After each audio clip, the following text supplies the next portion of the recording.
Full Metal Racket is really good fun. This is a Looney Tunes Webtoons cartoon from 2004, and the whole thing is under 4 minutes, so there will be spoilers from now as I talk about what happens.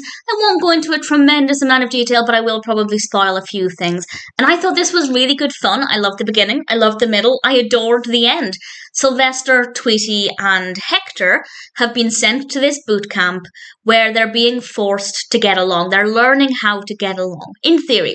And we have this ant who is called Sergeant Ant, who is yelling and shouting at them and demanding that they do all of these things to try and get along. And they have various tests. For example, Tweety is meant to fall backwards out of a tree and Sylvester is meant to capture him, but obviously Sylvester wants to eat him.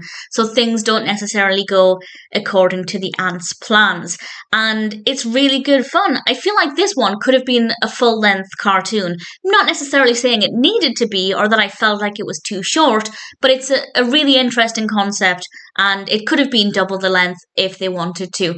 And the animation quality is brilliant. The characters' facial expressions are fantastic. Clearly, none of them wants to be there. They have no interest in learning how to get along. However, things take an interesting turn, and I will now spoil what happens at the end.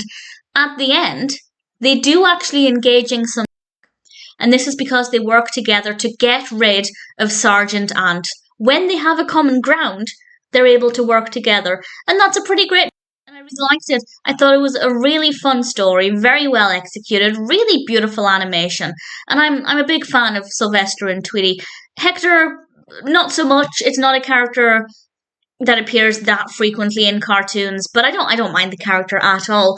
But Sylvester and Tweety, I'm definitely a fan of, and I thought this was really fun. As I said, it could have been twice the length, and I think it would have been just as enjoyable. Plenty of substance there, really entertaining, beautifully animated, no problems at all. Full Metal Racket is definitely one that I'm happy to recommend.